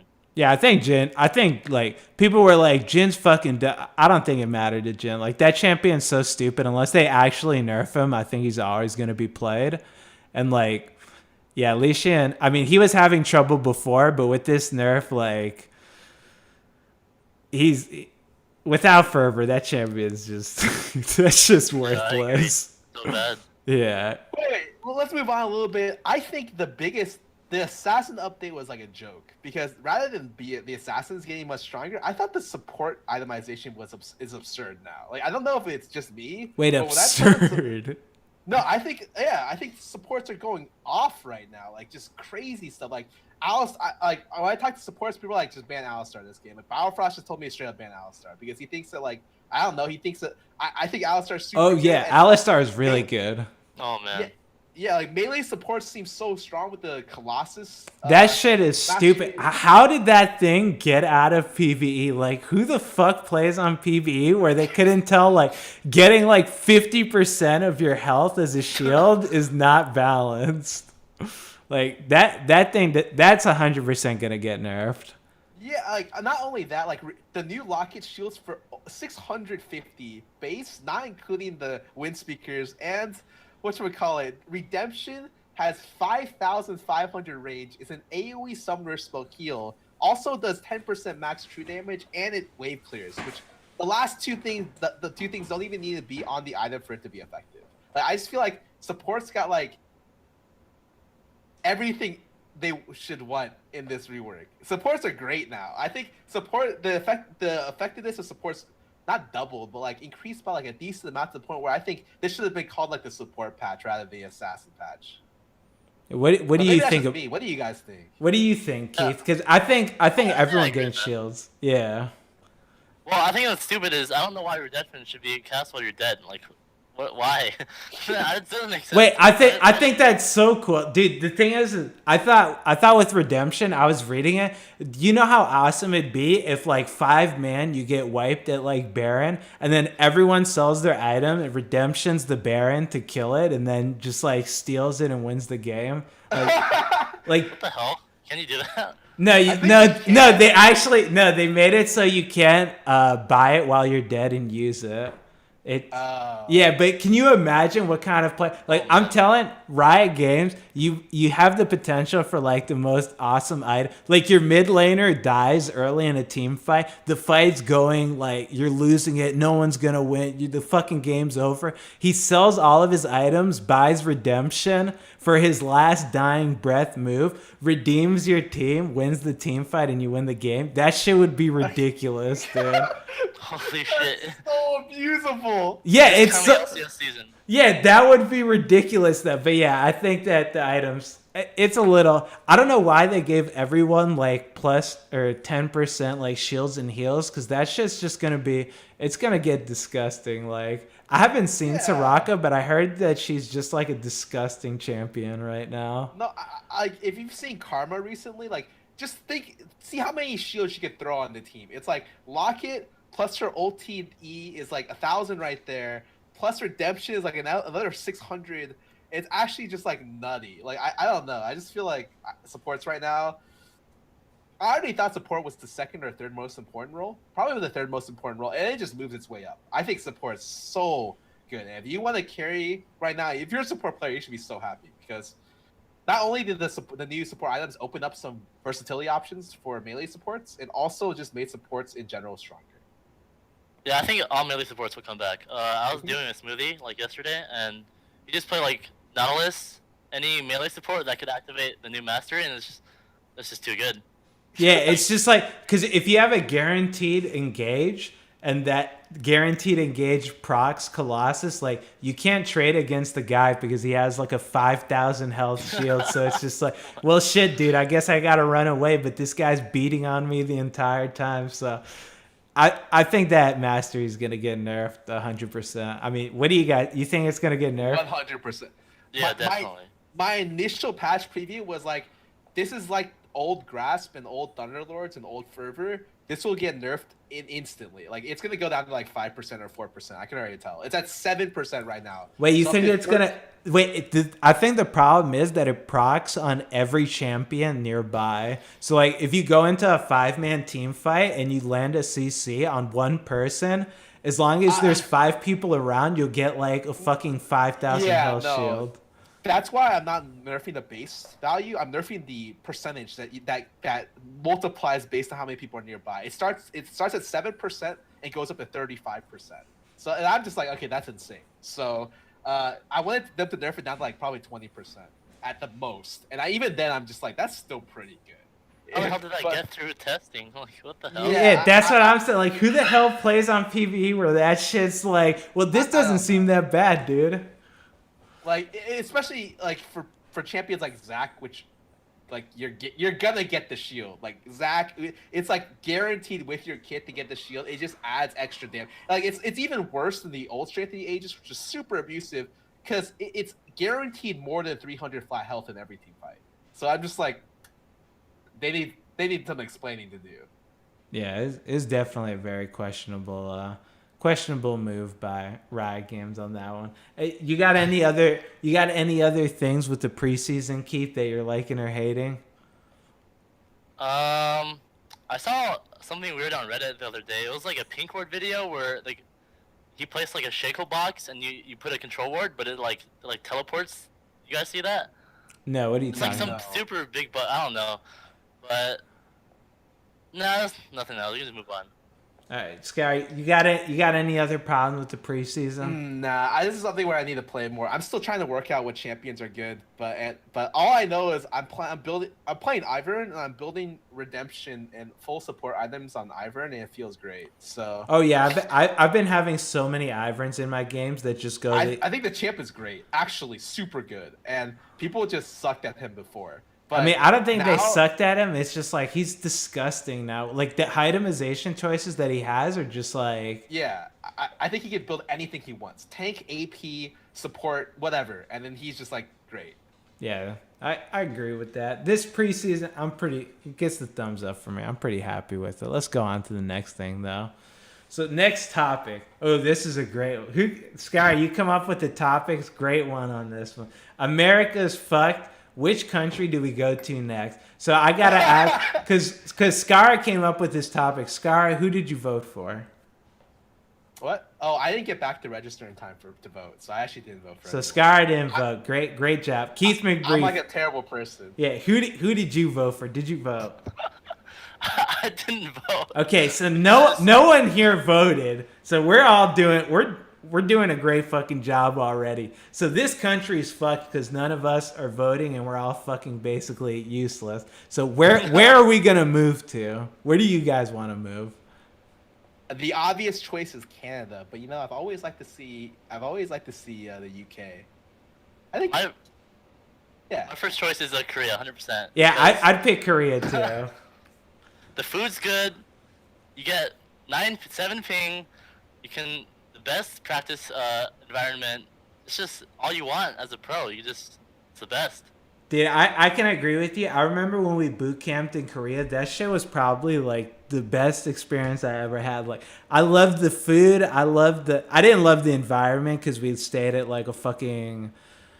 It was pretty shady where we stayed, but I love the food. I love the food. I love playing the game. I love like the competition. I'd go to Korea 100%. Scar, you chose the fucking UK. What the hell? Dude, come on, man. I like to spice it up a little bit. I think Canada was the obvious choice. You guys like Korea. I kind of wanted to try out Europe. Scar, you're a loser. We're just gonna move on to the next topic. Who says that? Riot Games. Okay, next topic. Riot Games is a gigantic front for a jacket company. How many Challenger jackets did you secure? So let's start off. Scar, how many jackets did you get? I only got one. Great. Fantastic job. KeithMcBrief, how many did you manage to snag? I barely got myself a good 3 jackets. You barely got it. Were you grinding the last minute to get the last The account? very last hour, I had to play a game, otherwise I would demote to master. Oh, And then I won. I was in challenger, and if I won 30 seconds later, I would have demoted to master. I just made it in time for the promotion thing, so it was, I cut it really close. Hey, that was worth it though. For 3 challenger jackets, man, I'd risk it all. I managed to secure myself 4, but let's go on to what do you think about the challenger jackets? How do you feel about them? Because I mean, you're a pro player, so you'd probably know. Do you feel like solo queue became a lot better because of the challenger jackets? Do you feel like it made the environment a lot more you wanting to play it? Not really. I found solo queue to be pretty damn toxic still, or maybe more toxic than usual, or maybe it was the meta that. It was definitely more toxic than usual. Oh yeah. Yeah. Getting rammed. You didn't like getting rammed by Olaf and Hecarim 24/7. Oh, I really enjoyed it, dude. It was like I would not have it any other way. Yeah, I can agree with you on that, dude. Wait, I have a question for both of you AD players. So we've kind of experienced a solo only challenger for quite a bit of time. Do you think that being able to duo would like make you guys enjoy challenger a lot more? I definitely think the thing is I mean, I don't know how Keith's opinion of like challenger supports are. There's no one good in challenger that plays support. Like everyone that I play with, I'm just like, holy shit, dude, like you're really good at support, and I don't think that I'm that much better, but like I got a couple of tips for you, like, and I would appreciate if you followed some of my advice that I give you. But Keith, what do you think? Like I solo queuing can be painful sometimes, but yeah. Dude, you fucking nailed it. I just get some autofill supports. It's just like, okay, I can't do anything in this game. Let's go next, please. Yeah, like it's the most tilting thing too, because as a streamer, like I mean, I don't want to be like, well, shit, dude, this guy's auto. I got a fucking like Riven main that's playing like Thresh, and he's trying to land like the Mad Life skill shots. Like, what the hell am I supposed to do? It's just like, oh, dude, I mean, this is okay. We're just gonna. Ooh, he missed that hook. Oh, he missed another hook. Oh, he missed the. Actually. I just want to go off on a tangent. You don't know how many Threshes I get that miss Flay. Like, that is, I don't even consider that skill a skill shot, and they still manage to miss that shit. It's just like, God, it just makes me want to just, you know, get down, dude. Get down and dirty, but I just can't do it. It's awful. So bad. Yeah, it can be frustrating. I mean, do you think you're gonna find yourself playing more solo queue now that it's more like solo oriented and you can't do it, or did you prefer it when you can duo? I actually liked it when it was duo queue, but as an AD player, as a pro AD player, you'd want to do it with your support. Like how else, you don't want to build synergy with supports outside of scrims, you know. But now you can't do that. You have to like deal with autofill supports or like really bad challenger random supports, and it's not optimal, I'd say. Very good phrasing on that. I find myself saying that all the time. That was a less than optimal, a suboptimal play by that guy, dude. Yeah, like I don't know, man. I mean, as an AD player, maybe I'm just fucking a diva and I'm whiny as hell, but like, dude, some of the games that I get with like some of the supports, it's just like, well, shit, I guess I lost. Well, shit, I guess this is over already. It was a good fight, guys. So wait, next season, if they open up duo queue for challenger, but they make it only so that you can duo, if you're AD or support, you can only duo with the other person in your lane. Would that be okay? I think it could be abused, but I'd be okay with it, yeah. I don't see a problem with it. Like, okay. It would. So you can duo with the bottom lane. If you're a bot lane player, you can duo with a support or whatever, right? Yeah, that's it. Okay. Yeah, you could only duo if you're bottom. I don't think it'd be that much of a problem. I think it could be abused, but I don't think it'd be that much of a problem. Yeah, I don't think they can enforce that yet. Now that I think about it, it'd be like Bjergsen and like whatchamacallit Sven get in, and they'll just be doing like AD and support. Oh no, it'd just be. Yeah, it'd just be gimme mid lane, dude. You just fucking go queue up for AD and support, and it's like, hey, someone else play this shit. I'm going middle. So, Dude, you keep cutting off, man. Bring yourself back. hey, I'm coming right back, dude. And we're coming right back with the next topic. Overwatch. Wow. Scar, you went all out with these topics, dude. Overwatch recently announced a brand new league to launch in 2017. Does this have any effect on League? What did they announce? The new Overwatch League is, I don't know exactly the specific details, but I was told that essentially it's 9 spots and it's based on cities. So they're gonna like fly everywhere, like the NBA or like whatever other sports. They're gonna fly into each city, and if you buy a bid, which no one gets a bid, by the way, if you're TSM, if you're like Fnatic, you don't get a spot guarantee. You have to bid for it, and like the bids start at a minimum of like a couple $1 million. I don't know exactly how much. And on top of that, you have to build an arena that seats at least 3,000 people, from what I understand. Wait, what the fuck? Yes, and they're gonna be selling like, I think they're gonna be selling broadcasting rights at all. It's like a fully fledged crazy ass deal. Wait, so the bids have so if no one wants to do it for like $5 million, it's just, well, tough luck, dude. Guess we're just not doing this shit or what? No, they're not. It's not a. I already know people are fighting for spots right now. Like there are big orgs that are fighting for bids for certain cities right now, I think.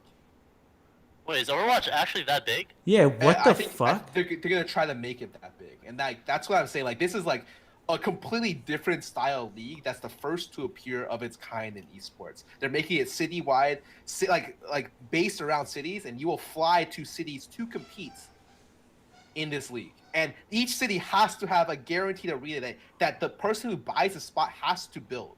So it's not just like they need to spend a couple million for the bid. They need to also spend a couple million for the infrastructure for like their city to be able to like accommodate fans. What the hell? Wait, that People are doing that? yeah, people are gonna pay money for this That's shit. a waste of money. Like, what the hell? Yeah, what the fuck? I mean, okay, so Scar, you picked this topic. Do you think that people are gonna? I mean, you say you know people are gonna do. Do you think fans are gonna be like, this is gonna blow up? Like, is this the future? The way I see it is that for any other company, no, but for Blizzard does the whole brand marketing like. And they do it very well. You know Blizzard, it's like, oh, do you want a custom skin for Hearthstone? Well, come join us at our recent Overwatch League in your city, and you can have a free skin, you know? And so I think that they have the ability to flex their brand and create hype. I think anyone else that it's going to be really hard, but... Wait, you don't think Blizzard, Riot Games could do? I feel like if Riot thought this was a good... Riot could do it for 100%. I'm just saying this is a completely different style. Something that is very more similar to other sports, like more physical sports. And so I'm surprised by what I heard about it. And I think that Blizzard is really pushing for like esports to be on their resume. Like they're saying that we're a company that's going to create games and create esports. Like that's their push. And this is like their big front because they announced a HOTS League earlier before this, and Hearthstone's already like doing fine competitively. I think that they're gonna just try to incorporate everything, and that this is like their big push. I think HOTS, the original HOTS, when they hired a bunch of production for HOTS, all this kind of jazz, like a couple years ago when HOTS first came out, and that was all just a test production for the real gem, which was Overwatch. I think that. They were just biding their time, failing a lot and learning. And then now that Overwatch is here, Overwatch is going to be their big gem, their star diamond. And I don't know if they'll be able to pull it off, but I think if they do, even if it's just marginally successful, it's very, very good for League. Because with the more competition there is, it's always better for the consumer, which is us. So I'm very happy to see this happening, and I'm hoping that because of this, Riot, starts doing more revenue sharing with the team, starts, pimping out their stuff more. I think as spectators, we can only expect the best to happen from this kind of stuff. This shit sounds terrible. It sounds pretty crazy. Yeah, maybe my small P brain just can't understand it or some shit, but like, I mean, Keith, do you watch Overwatch or do you play Overwatch? It's like not. I barely play Overwatch. It's just something like I play with my friends that invite me. Like, hey, you want to play Overwatch? Yeah, but not really. Do you watch I it? don't All? watch it either. Yeah, like No, I heard there's like no strategy to it. You just group up and team fight. That's just what I heard. yeah. I feel like I mean, dude, Blizzard, if you want to sponsor me to be an Overwatch player, I'm not saying that your game's garbage, but like I just feel like there's no like anything. It's just like people just ulting 20. It's like group up ulti. Like I don't know what the meta is right now, but I used to watch it and it was just like Lucio, fucking Reinhardt, just like running. All right, ulti, move speed, everyone run in, just fucking bulldoze. Like it was kind of brainless to watch that shit and spectating it. Like spectate clients pretty. It's like impossible to catch what the hell's going on. It's like I was watching it recently and Genji pops his ulti. He takes out like the sword. He starts popping. He gets killed instantly. And then you just see him drop out of the sky and die. And it's just like the announcers are, oh my God, Genji bringing out the dragon sword. Oh, he's dead. It's like, oh, that was cool. Yeah, and you can't see anything other than the Genji just like falling and dying. So it's just like, I don't know. I mean, Overwatch. Scarra, what do do you watch Overwatch at all or no? I've watched a very little bit of their World Cup. I thought it was okay. I think yes, it's super hard to follow, but I think the meta will slowly develop. I think that's actually Korea destroyed everyone, by the way, in the World Cup. Like actually Korea like is dominating the I heard Korea wasn't even that good. I heard Europe was better. No, they're really good. Like they're super good. Yeah, I think a European team beat Korea's top team recently, but Korea is like got crazy good teamwork.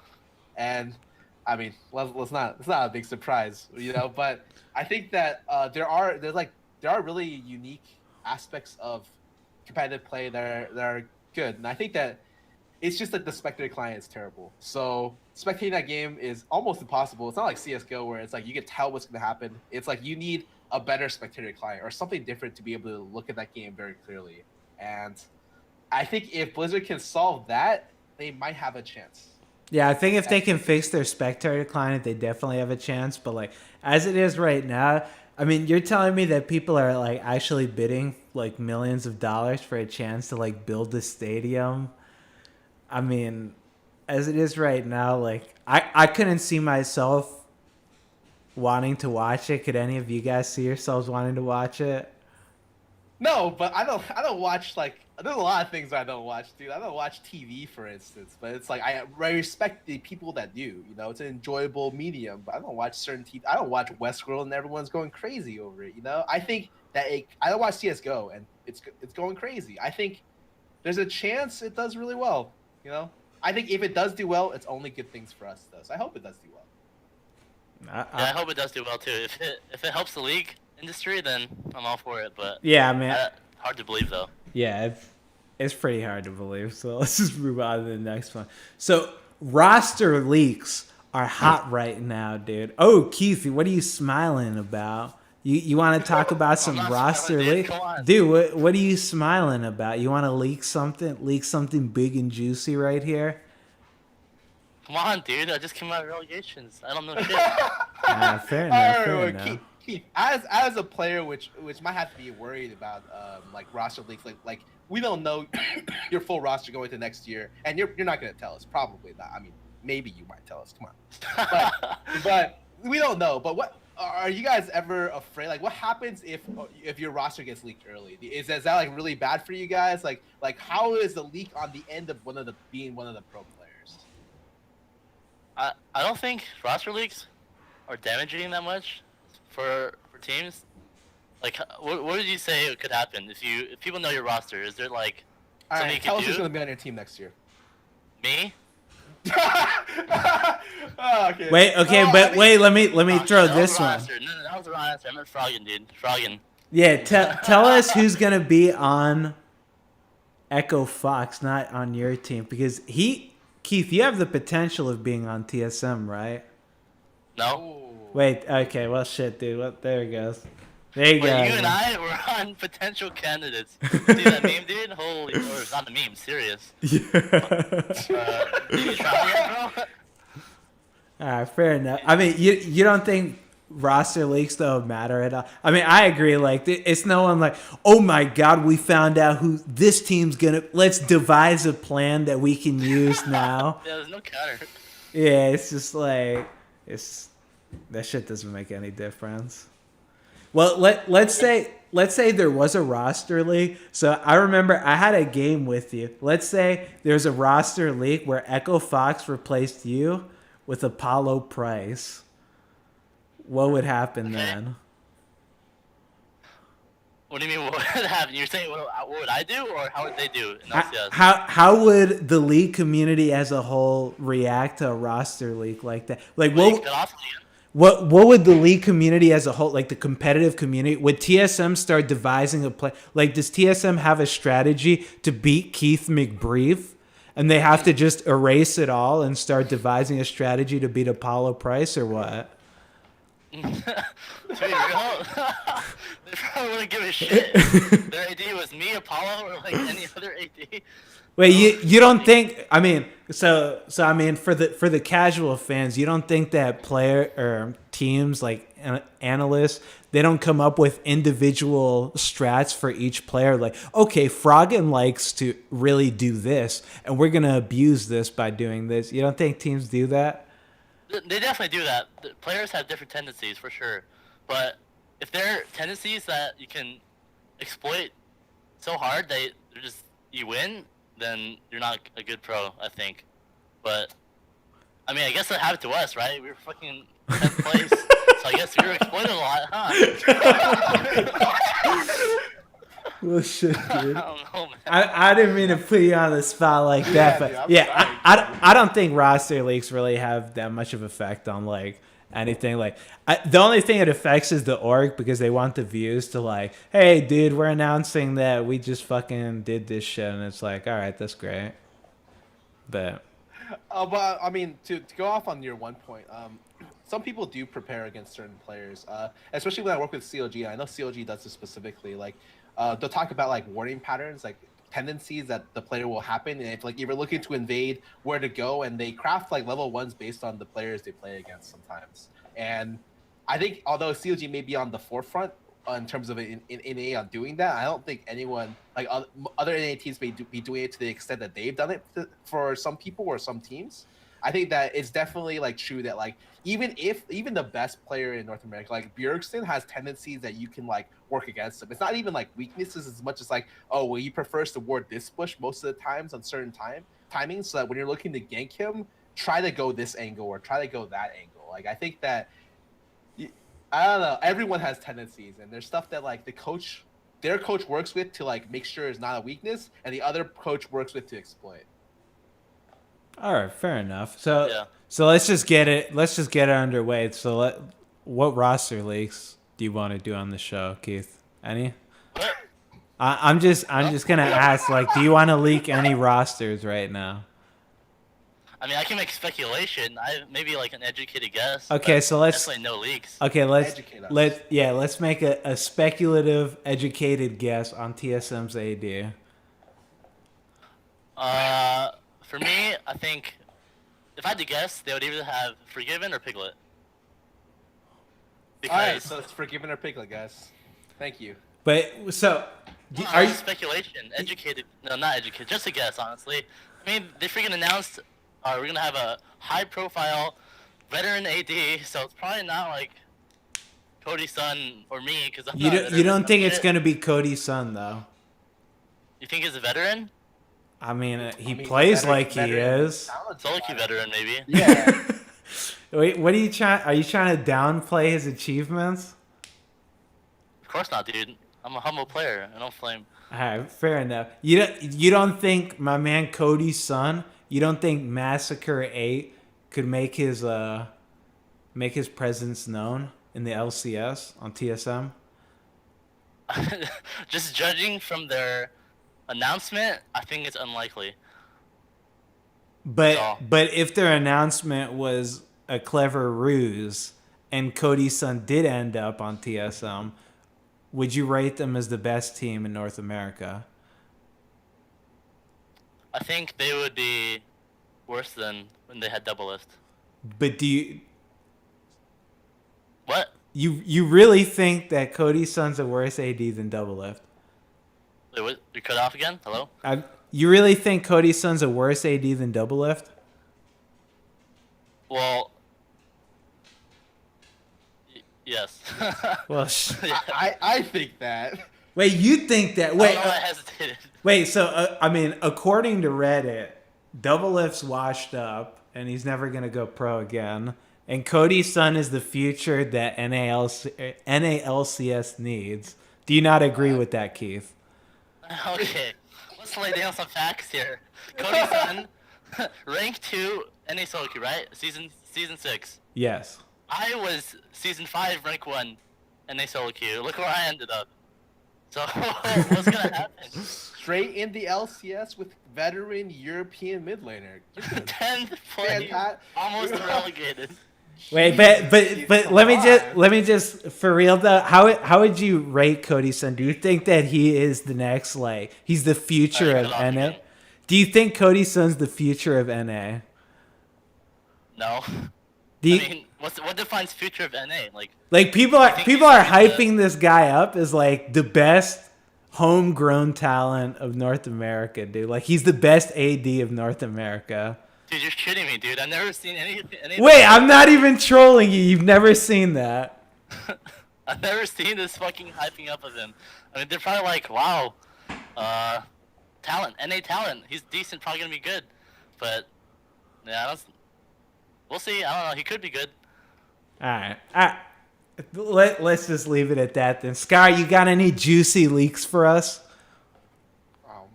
No, I mean, I aside from the stuff that's like obvious, which is I don't think the Immortals roster will stay the same. That's for sure. I think that there's no way that 5 players who played on Immortals will play for Immortals next year. they put out a video like what we look for in an Immortal. Like that's just a dead giveaway, in my opinion. Like, what happened, guys? Yeah, honestly, I think most of the roster announcements will be made within the next month. So it should be what day is it today? I was told by some people that it would be it has to be made in the next a month, right? So in the next like 30 days, you just see the roster announcements for every single team in the LCS. And I'm excited because I can talk about that shit. I'm really excited. Yeah, I'm really excited to see the future of North American esports too. So, roster leaks, come on in, baby. I'm invited. Oh, wait, one question. Speculate with me. Keith, do you think there will be another NA native mid in NA LCS this next year with Pobelter? Hell no. Assuming Pobelter stays in, do you think there is one more? Hell no. At least. No. You mean within this year there'll be one more, like that either qualifies into LCS? No, I mean the rosters will be announced within the next 2 months. Will there be an announcement for another North American native mid laner? Yeah, I think so. You think so? Yeah. I know one person in mind. Okay. I think it's good enough. Is it Golden Glue? Yes. Wait, you can at least come on. You can at least say who you think is good enough. Personally, the person in my head was Drifter. I think he's pretty good to be in LCS, but it's just maybe, probably. I think so though. Okay. I think he could replace one person. You think there is a good chance next year we'll have 2 native NA mid laners? I'm excited, dude. No longer will it be the Pobelter plus Korean show. It's gonna be the Pobelter. Wait, I thought Huni was a fucking Huhi was a fucking NA player. Is he not? No, he's not. Oh. I mean, well, I mean, Bjergsen technically is starting this year, but I'm talking about people who like grew up in the States, which is like fair enough. Only Pobelter, essentially. I think Hui grew up in France or something. France and Korea. I don't know exactly, but it's not native. All right, fair enough. All right, then. Well, there's your rosters. Let's move on to the final thing, KeithMcBrief. So let me inform you. We do a little thing on this show. We do a little thing on Beyond the Rift where we like to take questions live on a Discord Q&A Beyond the Rift server. The viewers will join to ask questions, and then us as hosts will choose to answer them. So are you up to the task of answering some questions? Man, that sounds fucking fantastic. Let's get it on. Let's go. All right, so my man, pay tribute coming straight at you with the first question of the day. How do you think Flex Q will affect the challenger ladder? I'm pretty sure that Flex Q. Wait. I'm pretty sure Flex Q is like normal ranked. Like that's just normal draft pick. Like no one's gonna play that shit, and it's gonna be dead once Solo Q comes out. Like, do you guys agree? No. Wait, I thought Flex Q was just like rank 5s. It's dynamic queue up to 4. Yeah, it's dynamic Oh. Q. And the other ladder is solo/duo. So it's 1 to 2, and then the other one is literally dynamic queue. Well, yeah, I think everyone's just gonna play solo duo queue. Like, no one likes dynamic queue. Yep. Goddamn. Well, there's your answer, my friend, on that one. So my man, this is a good question. This one's directed towards Keith. My man, Dick Lord 420 wants to know, how do you think Trump will affect esports during his presidency?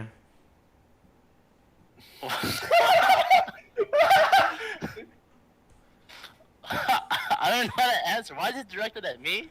Because you're in the scene, dude. How will Trump affect esports? I don't know. Will he build a wall in esports? Can we... Yeah, I mean, dude, he's gonna have to wall off a whole lot of fucking people then. But yeah, maybe, dude. All right, this I have next no one. clue. I'm sorry. Hey, it's all good, man. Hey, you just have to try to keep up, baby. My man, Lil Elf, he asked at Keith, who has the biggest penis, Keith or Froggen? What kind of questions are you taking? I'm just a slave to the chat. They want to ask it, dude. I gotta ask it. Wait, cut off? So who do you think has the bigger D? Alright, well, it's definitely a known rule that the better player you are in League, the bigger dick you have. So, by logic, Froggen has the bigger dick.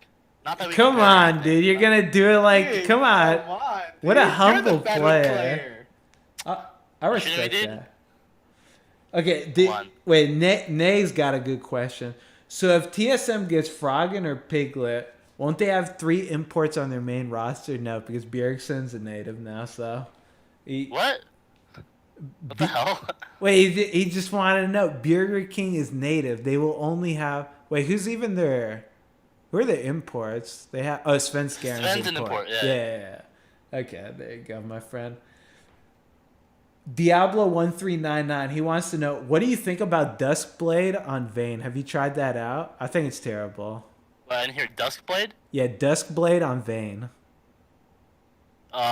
It's probably not good. Yeah, that shit's Pretty sure awful.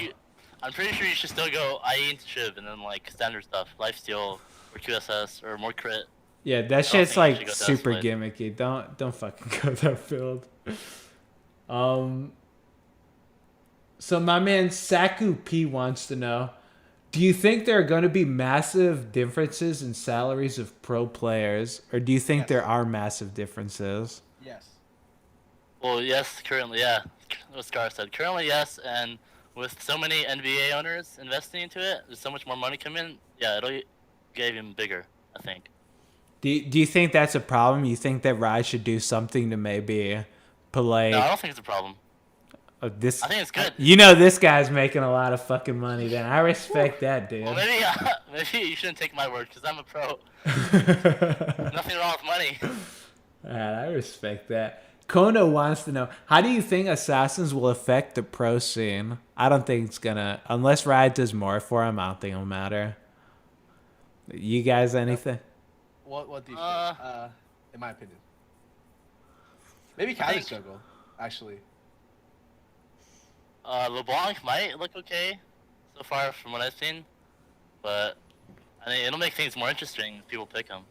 Yeah, I definitely. just would think be right now interesting. there's like really abusive summoner spells, and so like, how do you play an assassin if exhaust is in the game? Like seriously, and especially like you can play with assassins at all in with against like these crazy supports right now, and exhaust just destroys assassins. On top of that, control mages get so much team fight potential because everyone can run ghost.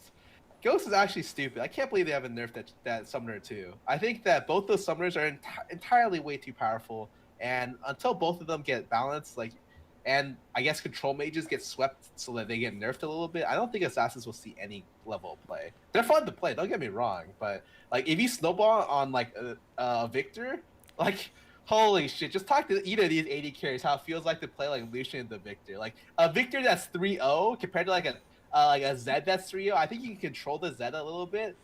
Trying to control a Victor that's 3-0, good luck. Yeah, like Victor's more of an assassin. awful. Victor and Syndra are more of assassins than some of these fucking assassins. So it doesn't really matter to me the rework. My man Grook, ooh, this is a good question. At Keith, what's your opinion on the fact that PewDiePie is a better ADC than you? What's my opinion? Yeah, what is your opinion on that? I respect players better than me. Spice Lord JJ coming with another hard hitting question. Who would get smashed in a 1v1? KeithMcBrief or I'm a cutie pie? This one goes. I'm throwing this one at Scarra. Scarra, who would win in a 1v1? Or is it like an actual 1v1 or is it like the Mundo Korean Ward Pit Baron Pit 1v1? It'll Just- be an there's a actual difference. 1v1. What champ? Any champ. It don't matter. I think maybe everything but Lucian I'll give to Keith. You think I'm only good at Lucian? No, I think Kitty's only good on Lucian.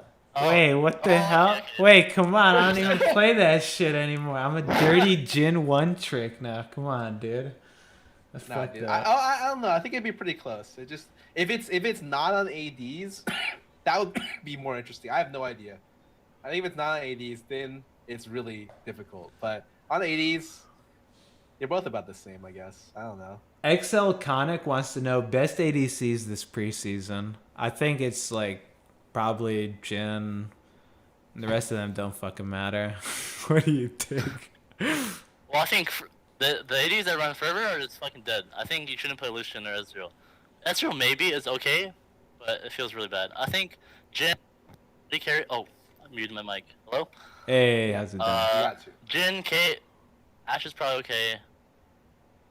Doublelift on the other day, he said Vayne on stream, but I'll be There's no way. maybe it's just his bias, dude. But no, that's it. Jin, Kate. Dude, that's Silver, that maybe. that's that retired mentality already getting a hold of him, dude. He's popping off rest of the solo queue play. Oh, dude, Vayne's so good, man. I'm beating fucking random ass players. Goddamn. You're right. All right, let's go. Velkunamara wants to know: does Jin still go full lethality or crit? Probably crit. Like, I mean, not Yeah, probably 100% crit. Yeah. Yeah, you go crit 100%. You can't go armor pen. Yeah. Or lethality. It's so bad. Yeah, that shit's worthless. And Dustblade doesn't help you. Like, you can only buy one lethality item. It's fucking Yomu's, and then it's not even that good. So, Yeah. let's see. Bacon is life. After the fervor changes, will Warlords become the most relevant keystone in Season 7 for ADs? Probably. Yeah. You cut off. What did you say? After the fervor changes, will Warlords become the most relevant keystone for ADs? Yeah. Sounds Yeah. right. Yeah, I don't Except think. for Jin. That's fire. Yeah, I don't think very many ADs will run fervor. It just doesn't. You guys think Thunderlord's Ezreal is any good now? Hell no, that shit's terrible. No. Yeah, definitely not. Ooh, let me see. My man Zabulski wants to know, why does Thresh suck so hard now? Dude, I'm always hard on Thresh because he's a skilled champion that a lot of people aren't good that play support, so that makes him really bad. And then two, like, he's just the matchups he has are fucking hard. Like, try playing Thresh against Zyra. Oh man, yeah, that's really bad. Yeah, they're just like, it's not even fucking close. Like, you can't do anything against that. I think the only Thresh matchup throughout the ages that people pick into is the Janna. The Janna matchup is good for Thresh. Everything else is really hard. Super hard. Yeah, I wouldn't bother learning that champ right now. I always thought Thresh was a champ that depends on how good you are on it. Yeah, he's definitely a champion where it's about the player, not the champion. But because the thing is that, like, I have the mentality where if you're good enough at Thresh that you can make him work, you could probably be good enough at something that isn't trash to make it work and not be a useless champion. So, yeah. Let's see. Next question will be the one and only. DDoS wants to know, what do you think is the most important attribute of a player trying to go pro? Keith, Cut off. Yeah. what do you think is the most important attribute for a player trying to go pro? If you were a young KeithMcBrief, what do you think? What would you tell yourself is the most important thing? I think it's be work ethic. So like, how much time you dedicate to the game. Because honestly, mechanics are like what everyone has, but not a lot of people have for good work ethic and good attitude. But yeah, that's what I think. Work ethic is most important for new players. I agree. I think I talked to Keith a little bit about this, but I think that it's really hard because work ethic can not only make you a better player, but can make your team a better player. Like, you want to be on the team on that guy who works really hard, because when you look at him, you'll be motivated yourself. You're like, wow, man, I haven't played enough today. Like, that guy's still going hard, dude. I want to be like that guy. I think, yeah, work ethic is the thing that's one of the most important things. Like that and probably like the ability to work together, like as a team. But that's like more intangible. Like, I think if you hustle, if you hustle hard, like, you'll always be valuable. I can agree with that. And we'll leave it at that, ladies and gentlemen. That if you want to be the best that you can be, you gotta work at it and work hard at it. And that's gonna be it for Beyond the Rift. Thank you for joining us, KeithMcBrief. If they love you, if they want to see more of you, where can they find you? Find my Twitter at FoxKeithMcBrief. That's me. That's the one and only. You got a stream? You got anything else? My stream is at twitch.tv/KeithMcBrief. I'll probably stream more when the split starts. There you go, my friends. Scarra, if they want to find more of you, where are you at?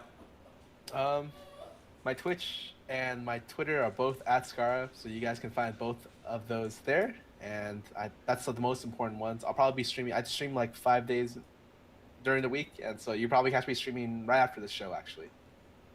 All right, fair enough. And you know where to find me, ladies and gentlemen. But that's going to be it for Beyond the Rift today. Thanks for joining us, and I hope you have a wonderful Thursday evening, night, whatever time you are. Goodbye, That's everyone. a wrap for episode 16, All right. guys. Bye-bye. Peace out. Bye.